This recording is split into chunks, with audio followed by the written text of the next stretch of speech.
Pois é, Vera, e o Executivo corre também para apresentar a sua própria carteira de projetos. Eles são concorrentes ou complementares com a pauta do Legislativo?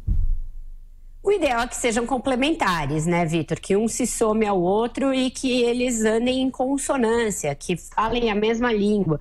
O problema é que, sim, se criou aí essa espécie de concorrência, pelo menos na política, na retórica. E isso pode atrapalhar, pode gerar uma ciumeira entre os dois poderes e fazer com que as propostas acabem se chocando.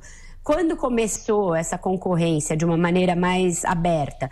Quando Paulo Guedes e Rodrigo Maia se estranharam em razão da reforma da Previdência. O ministro se queixou do relatório do Samuel Moreira, do tucano Samuel Moreira, e Rodrigo Maia tomou as dores do deputado e viu naquelas queixas um insulto do Paulo Guedes à liberdade do Congresso de fazer alterações em uma proposta do governo. Foi a partir daí que ele pisou no acelerador nessa ideia de que tem uma pauta econômica própria da Câmara. Então, falei com ele na semana passada, dei o plano Maia ao Columbre na minha coluna. Esse plano foi detalhado numa entrevista do Rodrigo Maia à revista Veja no fim de semana. E o governo também começou a acelerar a sua agenda. Antes o Paulo Guedes falava que depois da Previdência viria o que ele chamava de uma linha de montagem de projetos para dinamizar a economia. E ele está acelerando esses projetos. Lançou o projeto do gás aí de uma maneira mais clara, está tentando convencer os estados a aderirem a esse plano do gás, que basicamente é tentar quebrar o monopólio que existe hoje de empresas de distribuição, fazer com que as indústrias, os consumidores sejam livres para comprar o gás diretamente na produção e também tirar a Petrobras desse mercado de distribuição de gás.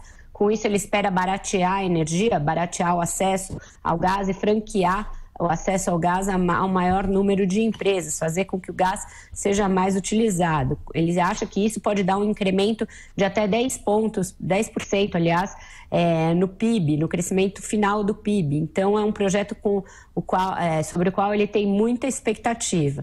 A partir desse viria a própria tributária do governo, que não se sabe se ele vai insistir ou se vai pegar uma carona na que já está na Câmara, que seria um método mais racional, daria uma enorme economia processual, cotejar as duas propostas e fazer com que elas fossem ali complementares. E também as outras medidas, o plano Mansueto, o plano de recuperação dos estados, as outras medidas econômicas do Paulo Guedes. Eu acho que quanto mais medidas vierem para dinamizar a economia e vierem no mesmo sentido de abertura econômica, de liberalização da economia, de reforço aos fundamentos do ajuste fiscal, o país ganha. Então era bom que Legislativo e Executivo conseguissem se entender nessa pauta e não resolvessem fazer um joguinho meio infantil de competir sobre quem tem a agenda mais bonitinha, Vitor Brown.